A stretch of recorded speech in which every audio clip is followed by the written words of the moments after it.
this is not the first person to ever be injured. And I Mm-hmm. know that there's someone else out there that's looking for an ease back into fitness after injury, after pregnancy, after anything where there's time off. And I wanted to be able to show that journey back from the shooting to, I was an elite athlete and then had to sit out for 4 months. So I knew I was technically a beginner again, and I had never been at that spot. So I thought I'll be able to relate to a lot of people if I just show my comeback journey and just show, yeah, it's not going to look the same. It's going to be very, very dialed back, but there's a process and there's a journey that in some way we're all going through or will at some point. And I just wanted to show, there's proof that there's a possibility after, a setback.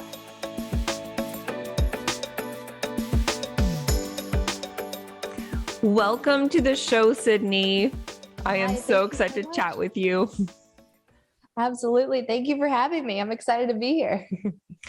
I read your incredible story in our last May-June issue of Strong Fitness magazine, and your resiliency and just how you've turned two very life-changing events, and most would agree, very traumatic events, into a more positive outlook on life is, in my opinion, absolutely incredible.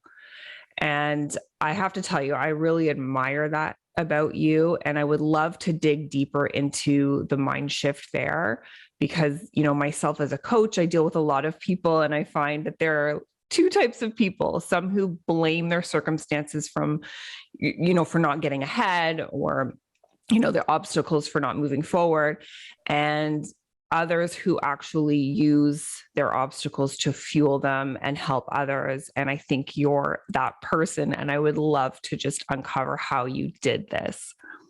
Yeah, absolutely. I'm willing. I'm an open book. So anything obviously that would help anyone, that's the only reason I keep telling my story, is that someone somewhere like sees something in that story where they're like, I can do this. I can get through this. I can shift the way I think about this. So yeah, I'm all yours. Good. I mean, looking at you and how positive and smiley, and, how you show up on your social media and show up constantly in your community and on your YouTube channel with over 1 million subscribers, you would never know that you survived a random gun attack and you were actually shot. Yeah. Like, can you take us through what happened there? Yeah, absolutely. And that's kind of what not to put like a fake facade over, my appearance or anything, but I do just hope that that's what people kind of get through, trials and tribulations. There's still potential to be happy. So the shooting actually happened in 2018, right after my birthday. Actually, I just turned 28, so it was 2 days later. It's why I remember it so specifically. But Dustin and I, my husband, were locking up our studio. We had just filmed a workout semi late in the evening, which wasn't terribly uncommon for us at that point in our YouTube journey. We were still working full-time jobs. He's a CPA and doing media on the side. I was still a full-time in-person personal trainer, and we were trying to start this YouTube channel, to make sure we could serve a bigger audience, give people access to fitness all over the world, whether they had, $0 in their bank account and lived nowhere near a gym or not. So we started that mission kind of at the end of 2018, right around when this was happening. But we locked up our studio and we're going to go home that night to go and start editing the video. And we turned to go down the stairs to our cars in the parking lot. And I noticed 4 guys kind of walking up the street, probably going to pass us. So I thought, let's just get in the car. It's dark. We're by ourselves. And we turned to go to the car, and I guess the guys turned towards us. And I heard behind me just a very faint whisper, which Dustin didn't even hear. And they said, "Don't move." So I thought, I don't know if they were talking to us or if they were talking to each other. So I looked back over I think it was my right shoulder, and I see one of the 4 guys has a gun pointed towards us. Just saw like the flicker of the metal in the street light.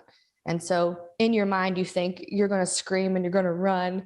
And for some reason, all I did was say, "Dustin, get in the car. Get in the car. They have guns right now." So we walk. It was about 5 feet away from us to the car. When we got in the car, he was closer to the shooters than I was. So he got in the passenger side. I ran around, or he got in the driver's side. I'm sorry. I ran around to the passenger side, and by the time we both started sitting, they started shooting.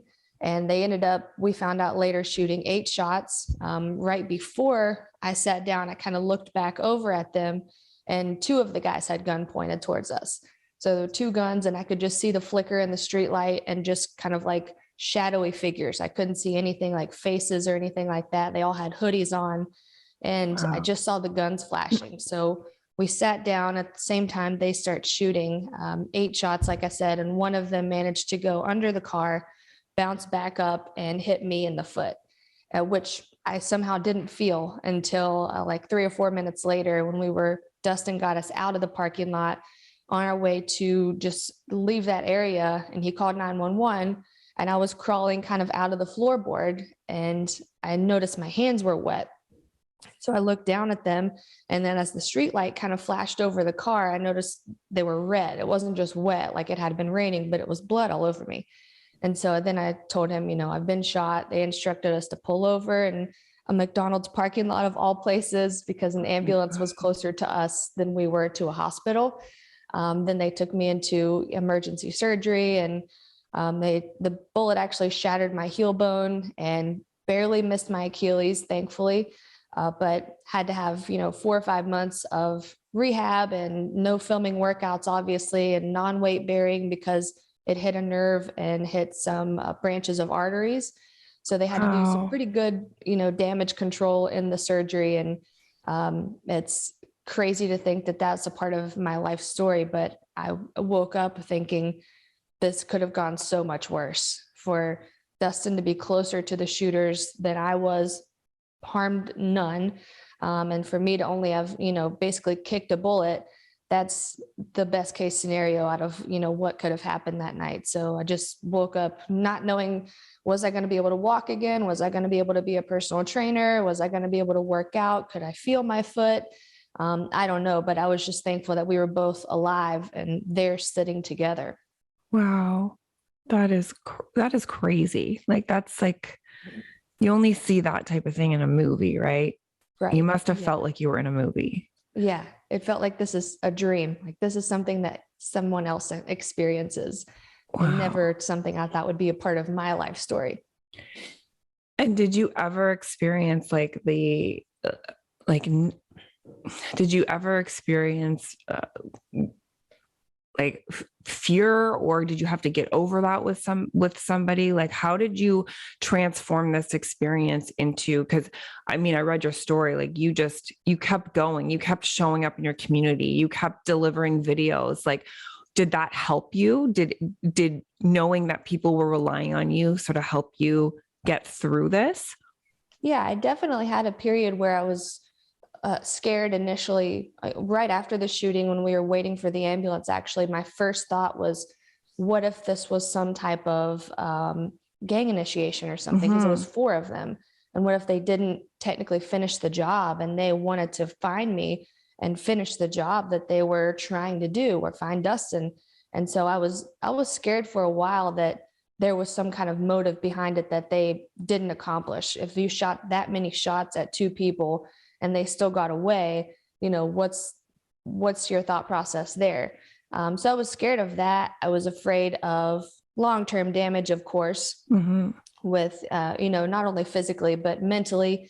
I didn't want to be scared of everything for the rest of my life. I didn't want to be, afraid of the dark or afraid of people around me at night. So it did take some time where I think I kind of like retreated into our apartment for a long time and didn't want to go outside by myself at night. And slowly, I think that edge kind of faded off of that. And, the police told us it was just a crime of opportunity. These people had just been holding people at gunpoint and robbing them for about a month straight. They found them later because they continued on to do those type of things, and, found evidence from like 70 armed robberies. So luckily it wasn't any type of like, they're going to finish the job. It was just like a string of crime that they wanted something from you. Right. Yeah. Maybe they were going to take our backpacks, which they never asked for, but I don't know. I'm so thankful that it was not that. But I think the idea that I had a purpose and a passion for what I was doing that was so deep that I knew the shooters didn't care about. Ironically, that's where my mindset was. It was like I wanted to prove to them, which they'll probably never have any idea, that they weren't going to stop the mission for me. And having a purpose in life, I think, is what gets us through so many things. Just understanding in some way people are always experiencing some type of not necessarily trauma, but some type of barrier to what they think is next, or a tough time in some way. And I just didn't want them to take that from us. And I didn't want them to rob what could be, some type of world changing opportunity for someone, and someone, waiting for their life change to happen via these workout videos or a community. I didn't want those people to stop that mission. So it was a little bit of like a maybe ego, maybe not wanting them to take that away from me, but also just a deep passion for the message and the mission that we were on, to show people, what's possible with at-home workouts or with workouts you can take anywhere. I luckily had never experienced an injury like that before. I was a collegiate athlete, was in, some of the top national qualifying track and field meets, and somehow I'd never experienced an injury where I had to stop and just sit out and heal. So that was my first time experiencing that too. And I thought, this is not the first person to ever be injured. And I know that there's someone else out there that's looking for an ease back into fitness after injury, after pregnancy, after anything where there's time off. And I wanted to be able to show that journey back from the shooting to, I was an elite athlete and then had to sit out for 4 months. So I knew I was technically a beginner again, and I had never been at that spot. So I thought I'll be able to relate to a lot of people if I just show my comeback journey and just show, it's not going to look the same. It's going to be very, very dialed back, but there's a process and there's a journey that in some way we're all going through, or will at some point. And I just wanted to show, there's proof that there's a possibility after, a setback. That's awesome. And it allowed you to connect with those people, I guess, more on a more deeper level, right? Definitely. To know the people that, a lot of people experience injuries, but to actually show what you went through and your whole rehab, to live optimally again and to train like how you used to. That's incredible. And this wasn't your first traumatic event. Sadly, you had lost your brother in an accident. And I cannot even imagine the pain that you endured. I have a younger brother too, whom I'm really close with. And oh my goodness. And this happened before, but that was sort of like a wake up call for you to just like live your life to the fullest. How did you choose to do that? Because when you're going through so much pain, how do you choose to just like say, you know what, I'm going to continue living positively and I'm going to live my life to the fullest? Where was their mind shift there? And how did you transition into that positive life after something so traumatic like that? I think it was a little bit of never having experienced it before.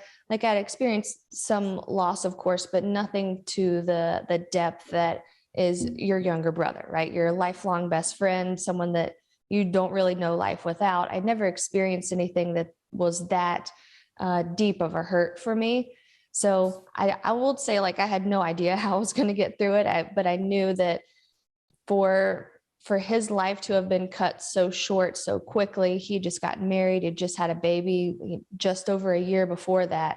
I knew that if his life was going to be cut short so unexpectedly and just someone so full of life, number one, I didn't want my life to have a loss of life as well. I didn't want to move on from that, carrying that pain with me and let it define me.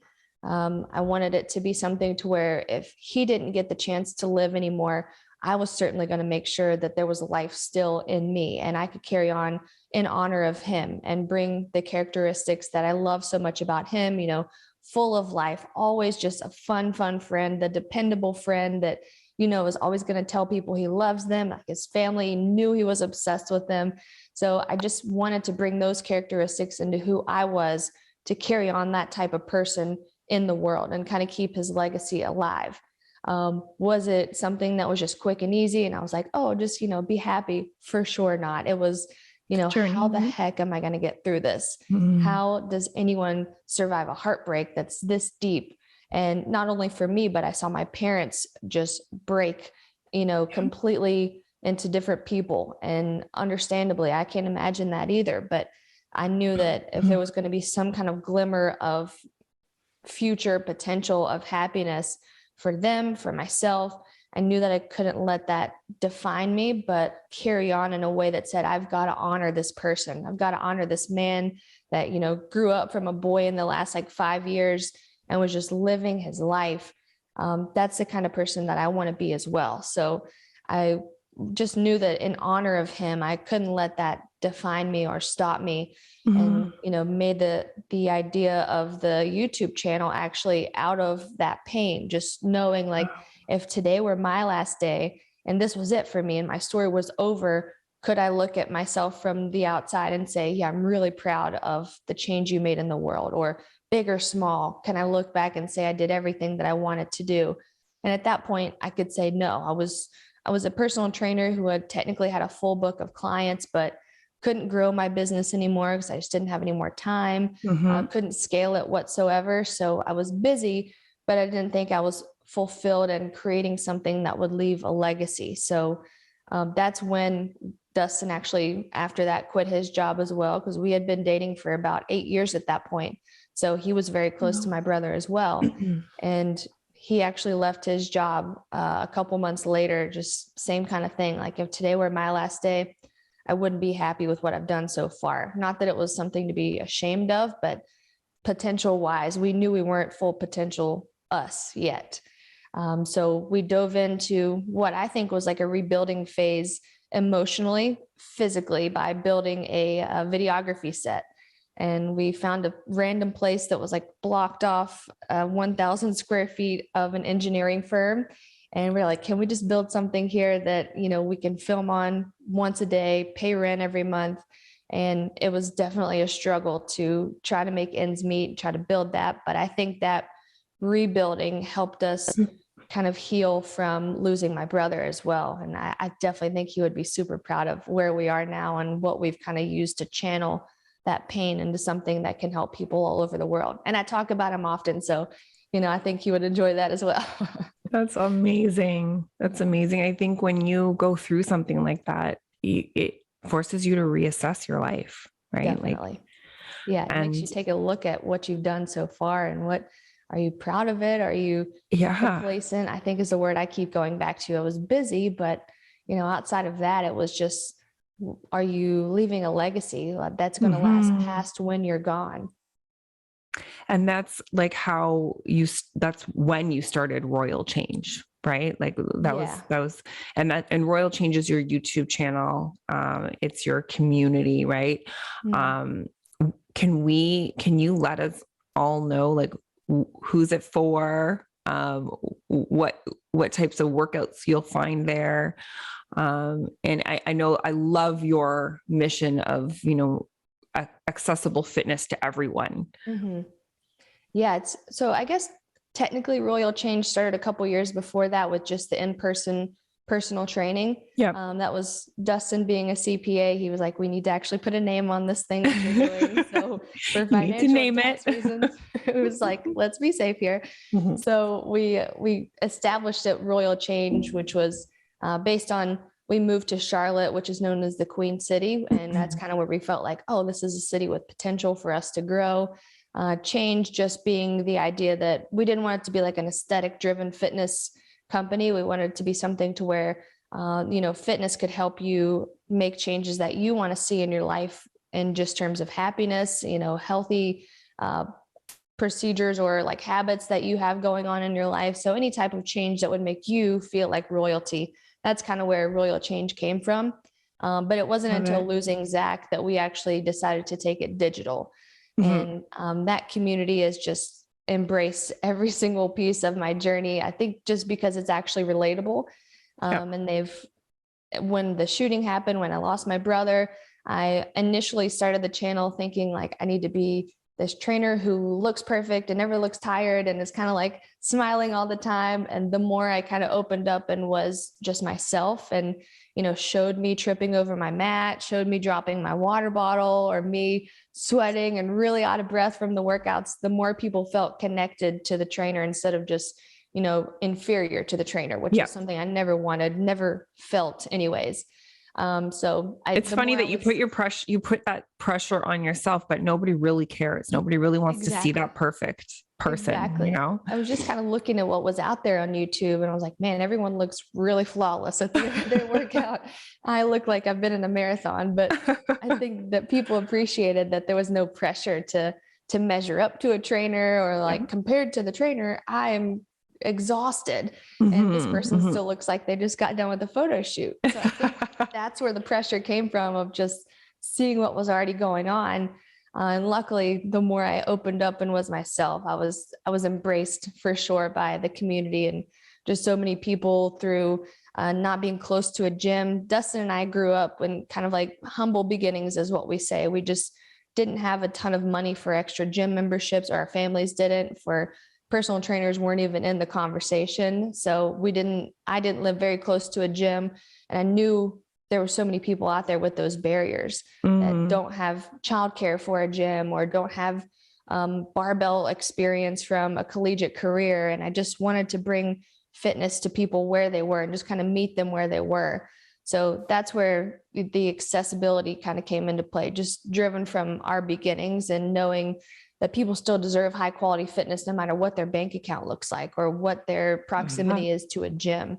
And I think that broke down a lot of walls for people who are afraid of a gym too, being intimidated by seeming like everyone else knew what they were doing at the gym, not wanting to be that girl or guy who went in having no experience.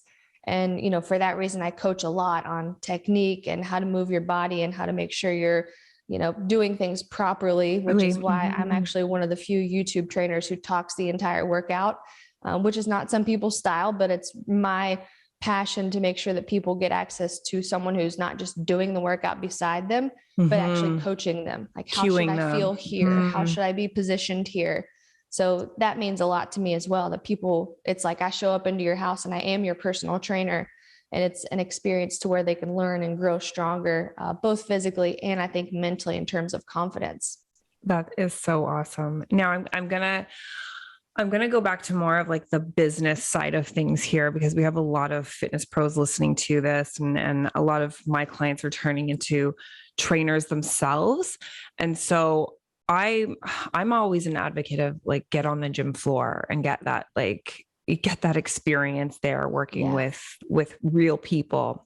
Absolutely. And then a lot of the people that are doing that, they want to transition to online. And so how did you do that transition? Like, was it a slow process? Did you, just because you dealt with your brother passing away, was it more like, okay, I'm going to do this now? And was it quick? How was that transition for you? And was it scary? Definitely scary. I'll start with that. But I think, the recent pandemic has made everyone think like, I got to go online. I got to get to the internet. And for me, I attribute a lot of who I am as a trainer to having so much on the floor experience with physical bodies, and knowing what happens to clients when they get tired is so helpful when you don't have anyone in front of you. Knowing the movement patterns or the mobility compensations that they might perform just out of sheer, lack of ankle mobility could totally affect their shoulder press. Lack of, the anterior pelvic tilt could totally affect their squats. Just seeing that in person is such a different world than just doing a workout in front of people and saying like, come on, keep up with me.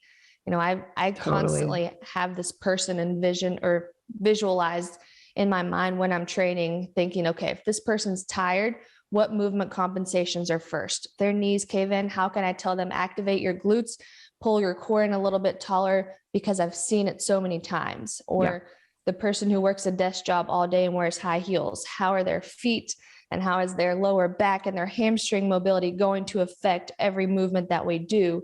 And I think without a doubt, it was a slow transition, but I'm so thankful for that experience where I could see bodies and I could watch bodies and just know how things progressed through a training session.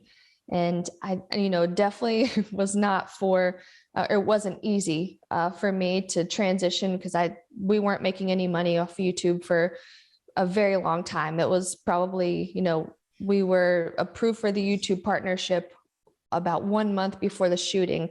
So then there was 4 months Wow. off again. So it was almost a full year of making less than rent for the studio that we filmed Wow. the workouts in. Mhm. So I had to keep training full time, and Dustin had to keep doing his videography and photography part time and CPA job full time. So for me, just based off of like, I didn't have any funds backing me. I didn't have anyone, investing in me aside from Dustin, of course, but we didn't have the means to just like jump off and say like, I'm going to take this digital, because we had to pay rent, and it just didn't add up for us at that point. So it was slow. There were speed bumps for sure. But I absolutely attribute everything that I say in the workouts to having that in-floor experience Yeah. of just watching bodies, I guess is a strange way to say it, but, and just constantly studying, like, what could someone who works at a desk all day potentially do when you tell them to do a push press? Or what could someone with very, very tight ankles potentially do when you tell them to do a squat? And just always making sure I'm studying people in general and their lifestyles and how that can affect their movement. I love that. And I think that's what is lacking in the online world, to be honest. A lot of people are moving to online way too quickly. They've taken Yeah. a course, they've got certified, and then they moved online and they've never worked with an individual.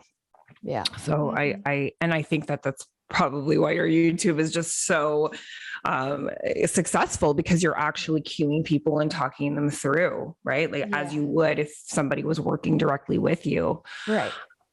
So how do you, like, I know that your business has like, we just had a little private chat before we was pressed record, and you said that, it's evolving and it's growing and it's awesome, but Yeah. what does your day look like now, maybe compared to when you first started, like when you were showing up all the time on social and you found it maybe easy? What does it look like now? Yeah. Our conversation was I'm so glad that you could relate to it, because I feel kind of crazy when I say it sometimes, but you're starting from being a personal trainer pretty much full time and then having to do the YouTube video. That was pretty much it for a while. So I was just basically in the gym with a person or on set filming a workout. And that was it for my day, aside from, eating and, trying to make sure people understood healthy nutrition. There was no like employee management. There was no hiring process. There was no business meetings. There was no merchandise inspection and sourcing. And there's so many things in the business now that I'm so thankful to be involved in, like you said, but it's so much easier to show up on social doing, constant fitness tips when that's not a part of your day now, or it wasn't a part of my day. It's just, let's film a workout video. I know I have to program the video or the workout, and I know I'll be around clients all day. So I'm in a gym constantly, just like with access to equipment. I can take pictures of anything. And now it's like, you've got a meeting at this time, you've got employees coming in at this time, you've got to hire new employees because you're growing so fast. You've got to make sure that all the business meetings that you have with the sourcing agents overseas for your merchandise are met, and they're on a completely different time schedule than we are. And just so many blessings, I will say, are taking up so much of my time now that were not a part of the picture initially. And sometimes I miss it. I miss the simplicity of it just being Dustin and myself, and we film a workout every day and we know it's helping people, and then we just kind of regroup and do it again. Now it's a totally different ball game. We've basically got like 3 different businesses going on in one, with the YouTube channel, and our membership community is the Sydney Squad. We've got thousands of people from all over the world there. So that's its own kind of beast in itself, where we go live every day and talk about fitness and nutrition and bring in registered dietitians and physical therapists. And then we have kind of the like social media and an influencer side of things, where we have a partnership with Ghost. We have merchandise as well. So that kind of falls into like a different subsection of clothing, or getting fitness equipment in. So it's kind of like 3 or 4 different businesses have stemmed from just the YouTube channel slowly. But now that I think the pandemic sped everything up for online fitness, so there were a lot more eyes on our channel. And with that has come a higher demand very quickly for both the membership and the merchandise, in which we have to kind of stay up on it, have to hire people. We have to make sure that there's not just a lull in supply, which has been tough for anyone that's involved in the supply chain in any way in the last year. Everyone has kind of suffered from different parts of the supply chain being less fulfilled with job positions. Yeah. So Mm-hmm. it's harder to find time to set aside like Instagram photo shoot time or Facebook photo shoot time or YouTube shorts or anything like that when there's, basically like 6 balls up in the air and you just have to make sure they all stay moving all day. So it's different, but in a way that I never imagined was possible. And I'm very, very thankful to be here, but definitely different and not as simple anymore. Yeah. It's like, it's evolving and it's growing and it feels, a little scary. Like before you probably just did what you did. And now it's like, you have to think it through, plan it ahead, teach people what you're doing. It's a whole different ball game. I totally get where you're coming from. Yeah. What are some of the limiting beliefs maybe you had from childhood or growing up that you've had to overcome, especially starting such a successful business as you have right now? I don't know if there were beliefs, but I think I never knew what was possible, especially in the fitness world. I didn't know that, first of all, being a personal trainer could support me as just a person. And then, marrying Dustin, I never knew fitness was something that people lived as their full-time career with, just because coming from West Virginia, there was like a couple trainers, personal trainers in Charleston, West Virginia specifically. And then I had my collegiate personal trainer, my strength and conditioning coach for our track team. So I thought like in between there's nothing, right? Like this collegiate strength trainer can probably support himself and his family. But I thought the YMCA personal trainers probably had the personal training thing as a hobby. Mm-hmm. So I never really knew that was a potential career path for me, first of all. And then starting with personal training outside of a gym, I had no business experience either. I graduated from college with a degree in child development and family studies and a minor in speech pathology, and was actually going back to nursing school. So I was very like people-centered in terms of my education, and didn't have any experience with business whatsoever of like how to grow a demand for a personal training business, how to meet that demand with the supply of my time, and how to gauge prices accordingly. Still, I'm learning from Dustin, who was a CPA and graduated from the School of Business. He's got so much business experience through his jobs and through working in a corporate world and just his education that I didn't have that experience at all. And I'm so thankful to have him in my life, to learn from him and to kind of be a little bit of like a mentored partner, I guess, in the business world. I'm more of like the fitness and the people connection type of our part of our business. So didn't have any business experience. We both really struggled for a couple of years when I came down here because I was making no money in personal training. I think my first paycheck was like $207 for 2 weeks. I was like, oh my gosh. I was there too. That's why people don't take it seriously, right? Everybody thinks it's a hobby or a side job. Exactly. And you've got, you have clients that just don't show up, and you're at the gym for 6 hours for 2 people. And you're like, well, I don't have time to go home because I have a client in an hour. And so it was just like a very hard financial struggle, because Dustin was basically banking on me to just figure it out and turn it into something. He kind of gave me a year ultimatum of, if you try it, it just doesn't work, you can go back to nursing school. And so first couple paychecks, I was like, oh no, I made a really bad mistake. But so that was kind of a limiting belief too. Like, how am I going to have the money to do anything? Not to mention like buy my gas to get to the gym in my clunker car that was breaking down every other day. I was like, there's no way I'm going to make traction here. But I remember like, and you probably had this experience too, just like watching a lady named Carla do her first push-up, and just the way that she lit up, I was like, oh my God, this is where I'm supposed to be. This feeling I want to make come to life for people every day. And that little feeling in me just kept telling me, you've got to keep going.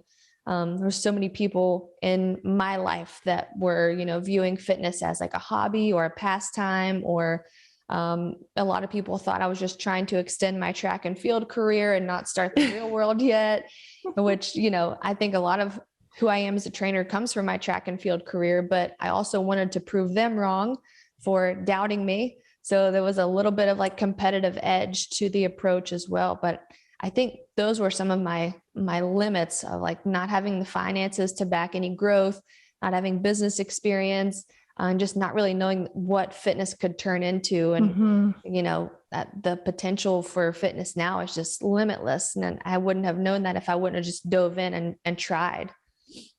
That's amazing. I think like the underlying message there is passion as well as purpose. You feel that purpose when you're helping somebody, and that drives you to continue. And your bigger mission was that you wanted to make sure that no one had barriers, when it came to their fitness, right?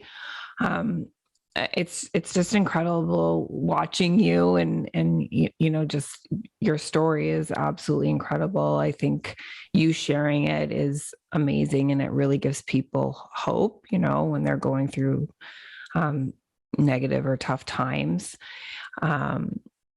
But yeah, I really appreciate you coming on and sharing with us today. And I also wanted to just touch base on you're pregnant. You are 17 weeks pregnant. That is so exciting. Congratulations. Thank you so much. From a mom to mom and a mompreneur to mompreneur, like how do you envision keeping everything up in your business while having a baby? Are you going to take any time off? What's your plan there? Yeah, this is definitely like a whole new world for me. So any advice you have, I'll take it, by the way. But I think over the past 3 years, we've been trying to build something to where we knew we wanted to start a family. As soon as we got married, we were ready to start a family, and we've been together for almost 11 years now. So we were like, when we get married, what are we waiting for? We can't wait to have little kids.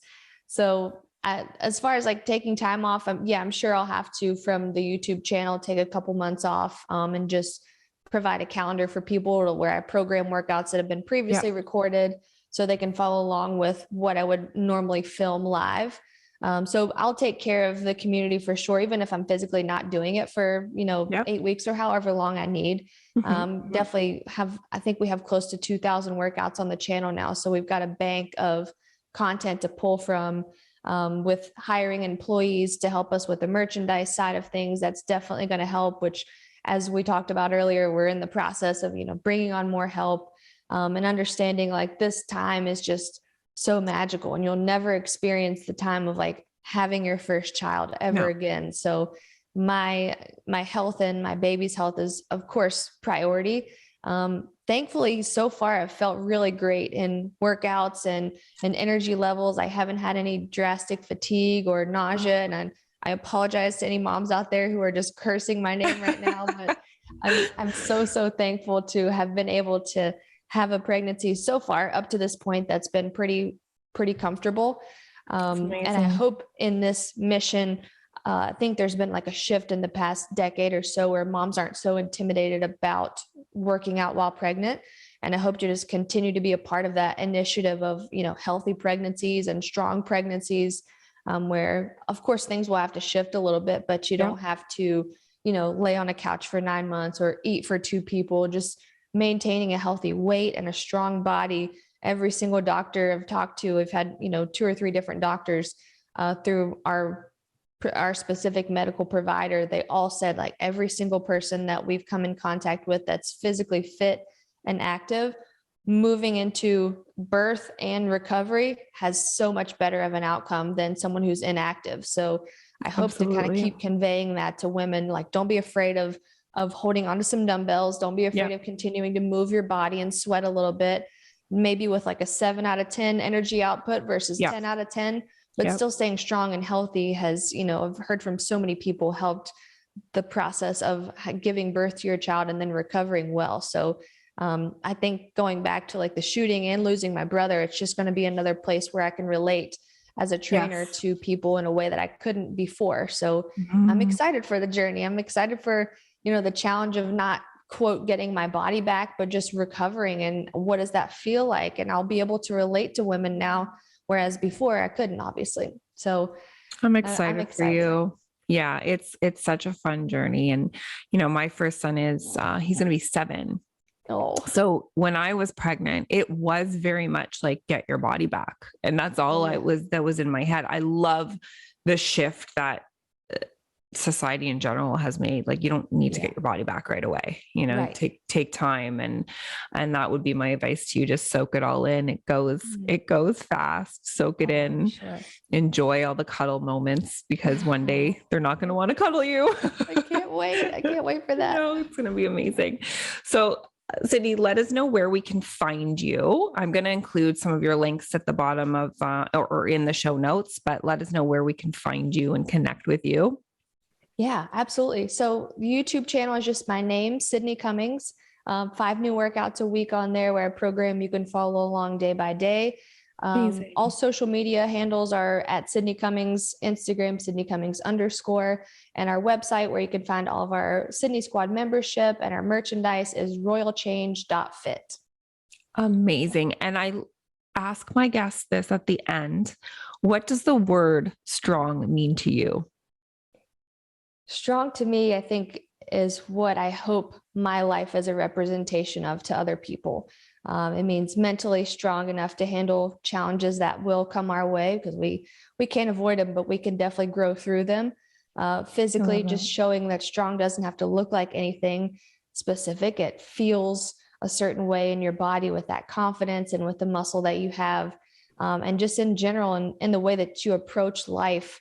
I hope anyone that sees me and my story and where I am today and what I've come through can just say it's possible to get through things and come out feeling like maybe a new version of yourself, but always in the pursuit of strong. So strong to me means everything that I hope my life represents.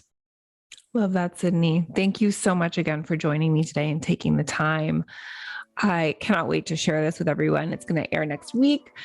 And thanks again. I hope we can do something eventually together, maybe a workout on Yes. strong or something fun like that. We'll figure it out. But thanks again for taking the time, and congrats Thank you on so much. your baby. Bye Thank you for now. having me.